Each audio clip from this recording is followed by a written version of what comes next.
Good morning बेटा। ये बेटा 8 क्लास की सिविक्स का सेकंड लेसन हम रीड कर रहे हैं, जो कि हमारे लेसन का नाम है धर्मनिरपेक्षता की समझ। तो मैंने पिछले लेसन में भी बेटा फर्स्ट में आपसे बता दिया था धर्मनिरपेक्ष क्या है। जब कोई भी देश है जो एक धर्म को नहीं मानता, यानी सभी धर्मों को जब समान समझा जाता है, तो वहाँ पर धर्मनिरपेक्षता कहते हैं। तो पहले हम इसको धर्मनिरपेक्षता को समझेंगे, उसके बाद बेटा लेसन रीड करेंगे। जैसे इसने कहा है कि आप कल्पना कीजिए, यानी आप सोचिए, या आप वैसे तो रियल में हिंदू हैं, लेकिन बाई चांस से अगर आप हिंदू भी नहीं हैं, अगर सभी के लिए है, तो इसने कहा है कि आप कल्पना कीजिए कि आप हिंदू या मुसलमान हैं और अमेरिका के किसी ऐसे भाग में रहते हैं जहां ईसाई कट्टरपंथी बहुत ताकतवर हैं। यानी वहां पर जो ईसाई हैं उनमें ताकत ज़्यादा है, और जो कट्टरपंथी का अर्थ होता है बेटा स्वभाव से ज़्यादा कट्टर होना। तो मान लीजिए कि अमेरिका का नागरिक होते हुए भी कोई आपको किराए पर मकान नहीं देना चाहता। आप देख ले, ये ध्यान से समझें, आपको कैसा महसूस होगा? क्या आपको गुस्सा नहीं आएगा अगर आप इस भेदभाव के खिलाफ शिकायत करें और जवाब में आपको कहा जाए कि यह देश तुम्हारा नहीं है, जबकि तुम उस देश में पैदा हुए हो, तो तुम भारत लौट जाओ? तो आपको कैसा लगेगा? यानी अगर हमें मान लीजिए इसने कहा है कि आप हिंदू या मुसलमान हैं और अमेरिका के किसी ऐसे भाग में रहते हैं जहां ईसाई कट्टरपंथी, जो ईसाई धर्म को मानने वाले लोग हैं, वो ज़्यादा ताकतवर हैं, और वो अमेरिका का यानी आप अमेरिका के नागरिक होते हुए भी अगर कोई आपको यानी मकान नहीं देता या वहाँ पर रहने नहीं देता, तो कैसा लगेगा? और ये कहा जाए कि आप जो है भारत वापिस लौट जाओ।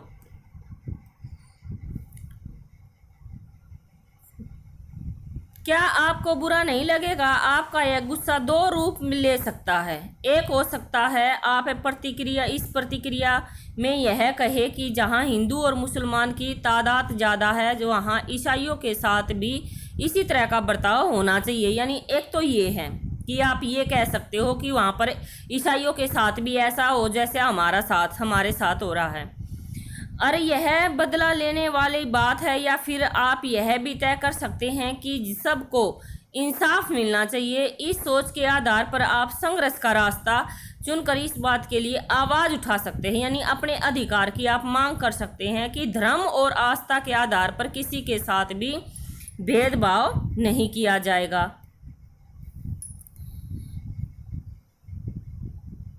यह सोच इस मान्यता पर आधारित है कि धर्म से संबंधित किसी भी तरह का वर्चस्व खत्म होना चाहिए। यही धर्मनिरपेक्षता का मूल मंत्र है। यानी इसमें बताया गया है बेटा कि इसमें ये समझाने की कोशिश की गई है, चाहे किसी भी धर्म से हम संबंधित हैं, किसी के साथ भी यानी धर्मनिरपेक्षता के आधार पर, धर्म के आधार पर भेदभाव नहीं होना चाहिए। तो इस लेसन में बेटा हमें यही पढ़ेंगे कि धर्मनिरपेक्षता क्या है।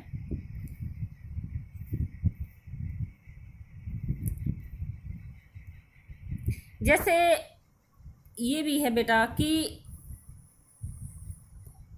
इतिहास में हमें धर्म के आधार पर भेदभाव, यानी जो इतिहास क्या है, अतीत बीता हुआ समय, हमने धर्म के आधार पर यानी भेदभाव, बेदखली, अत्याचार, यानी अनेक ऐसे उदाहरण आपने ने सुने होंगे कि प्राचीन समय में, जैसे हमने पिछली किताबों में भी पढ़ा था, वो क्या नाम है, ओम प्रकाश वाल्मीकि के साथ, आपको याद होगा 7th क्लास की बुक्स में आपने पढ़ा था कि जाति के आधार पर भेदभाव हुआ था, अंसारी दंपति के साथ धर्म के आधार पर भेदभाव हुआ था।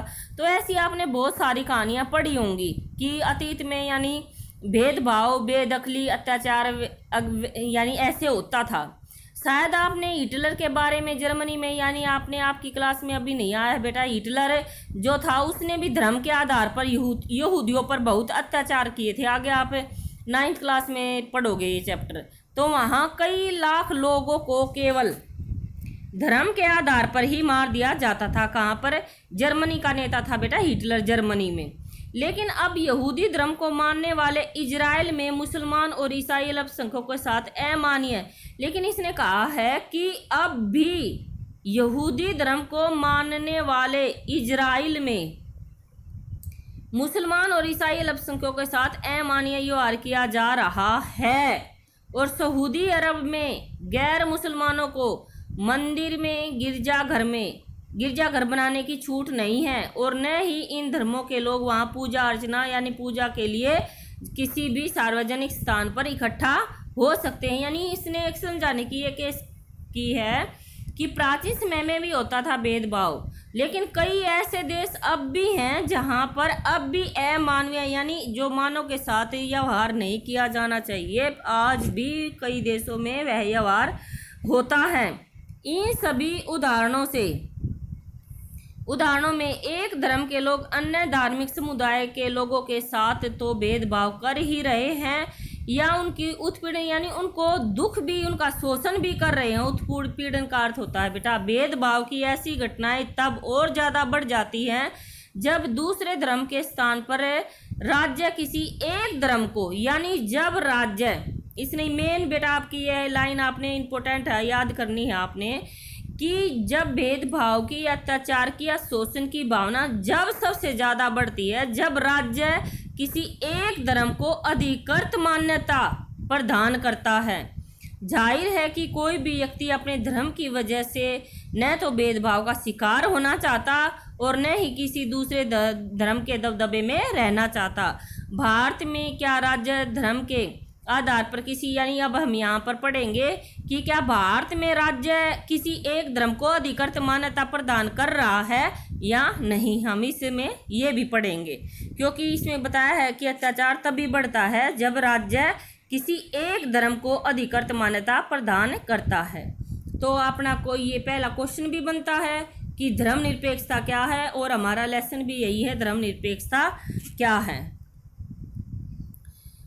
जैसे पिछले अध्याय में आपने पढ़ा था कि भारतीय संविधान में मौलिक अधिकारों की व्यवस्था की गई है। जैसे हमने पहला, क्योंकि हमारा जो लेसन था बेटा फर्स्ट समानता ही था, और मैंने बताया था कि मौलिक जो अधिकार हमारे 6 हैं उनमें से फर्स्ट जो हमारा अधिकार है वो समानता ही है। ये अधिकार न केवल राज्य की सत्ता में से हमें बचाते हैं, बल्कि बहुमत की निरंकुशता से भी हमारी रक्षा करते हैं।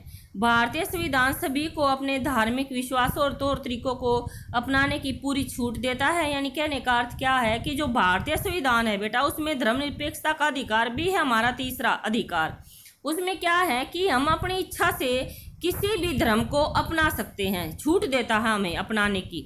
सबके लिए समान धार्मिक स्वतंत्रता के इस विचार को ध्यान में रखते हुए भारतीय राज्य ने धर्म और राज्य की शक्ति को एक दूसरे से अलग रखने की रणनीति अपनाई है। ये देखो, यानी यहाँ पर किसी एक धर्म को अधिकृत मान्यता, यानी भारत में किसी एक धर्म को अधिकृत मान्यता नहीं दी गई है।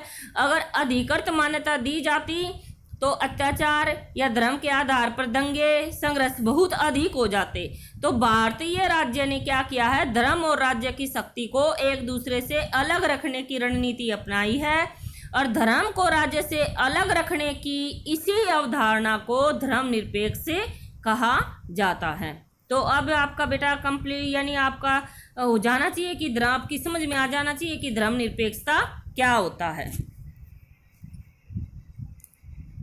इसके बाद है बेटा धर्म को राज्य से अलग रखना क्यों महत्वपूर्ण है। जैसे ही हमने वहाँ पे पढ़ा, अगर धर्म को राज्य से अलग नहीं रखेंगे या किसी धर्म को हमें मान्यता प्रदान कर देंगे तो शोषण वगैरह की भावना बढ़ जाएगी। तो अरे भारत में ऐसा नहीं है, भारत में तो धर्म और राज्य की शक्तियों को यानी अलग अलग रखा गया है। तो अलग रखना क्यों महत्वपूर्ण है, हम ये पढ़ेंगे कि अलग क्यों रखा जाता है।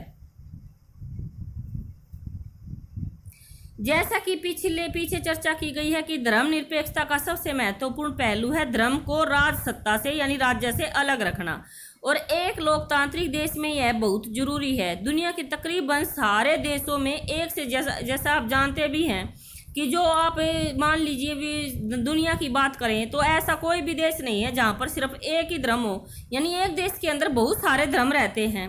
जाहिर है हर देश में किसी एक धर्म के लोगों की संख्या बहुत ज़्यादा, यानी ऐसा भी नहीं है कि वहाँ पर बहुत सारे धर्मों के लोग तो रहते हैं, लेकिन संख्या भी तो अलग अलग होती है। किसी में एक जरूरी नहीं है कि भाई एक धर्म के लोग बराबर हों, यानी किसी धर्म के ज़्यादा होंगे और किसी धर्म के कम भी होंगे। तो जाहिर सी बात है कि जहाँ पर जिस धर्म के लोगों की संख्या ज़्यादा होगी, अब अगर बहुमत वाले धर्म के लोग सत्ता में पहुंच जाते हैं तो उनका समूह दूसरे धर्म के खिलाफ भेदभाव करने और उन्हें परेशान करने के लिए सत्ता और राज्य के आर्थिक संसाधनों का इस्तेमाल करता है। यहाँ ये समझाने की कोशिश की है बेटा कि जब जो बहुत ज़्यादा धर्म के लोग जिस देश में रहते हैं और जो लोग बहुत कम धर्म के लोग रहते हैं, यानी जैसे मान लीजिए आप हिंदू और मुस्लिम हैं। अब हिंदू बहुसंख्यक हैं यानी बहुत ज़्यादा में हैं, और मुस्लिम जो हैं अल्पसंख्यक हैं यानी बहुत कम संख्या में हैं। तो बहुत संख्या में होने के कारण हिंदू धर्म में अपना दबदबा कम धर्म वाले लोगों पर जैसे मुस्लिम पर बनाना चाहते हैं। ऐसा होता है बेटा, यानी बहुसंख्यक लोग क्या नाम है अल्पसंख्यकों को अपना शिकार बनाते हैं, अपना दबदबा बनाते हैं, उनका शोषण करते हैं, उन्हें परेशान करते हैं और क्या नाम है उनके साथ जोर ज़बरदस्ती भी करते हैं। यहाँ तक कि कई बार तो उनकी हत्या भी कर दी जाती है। बहुमत चाहे तो अल्पसंख्यकों को एक उनके बहुमत चाहे तो उनके यानी बहुमत की क्या नाम है यहाँ तक कि उनकी हत्या भी कर देते हैं। बहुमत चाहे तो अल्पसंख्यकों को उनके धर्म के अनुसार जीने से रोक सकता है। धर्म के आधार पर किसी भी तरह का भेदभाव उन अधिकारों का उल्लंघन है जो एक लोकतांत्रिक समाज किसी भी धर्म को मानने वाले व प्रत्येक नागरिक को प्रदान होता है। यानी इसमें कहने का अर्थ ये बेटा, अगर यही बात इसमें बताई गई है कि अगर इसी तरह इसीलिए कि जो बहुसंख्यक लोग हैं अल्पसंख्यकों का शिकार ना करे, उनका शोषण ना करे, इसलिए राज्य को धर्म से अलग रखना महत्वपूर्ण है। इसमें यही समझाने की कोशिश की गई है। इसके बाद है बेटा, लोकतांत्रिक समाज में धर्म को राज्य से अलग रखने का एक महत्वपूर्ण कारण है कि हम लोगों के धार्मिक चुनाव के अधिकार की रक्षा करना। इसका अर्थ यह है कि देश के किसी भी व्यक्ति को एक धर्म से निकलने और दूसरे धर्म को अपनाने या धार्मिक उपदेशों को अलग ढंग से व्याख्या करने की स्वतंत्रता होती है। और हमने यानी किसी को भी किसी धर्म को अपनाने या उसको छोड़ने की यानी स्वतंत्रता संविधान के अनुसार। इसलिए ही बेटा मेन तो जो इसमें पैरे में है यही बताया गया है कि जो बहुसंख्यक लोग हैं अल्पसंख्यकों का शोषण ना करे, इसे बचाने के लिए धर्म को राज्य से अलग रखा गया है। तो आज बेटा हम यही पढ़ेंगे। इसके बाद ये हमारी हेडिंग आती है धर्मनिरपेक्षता क्या है, ये हम कल पढ़ेंगे। तो आज के लिए बेटा इतना ही है।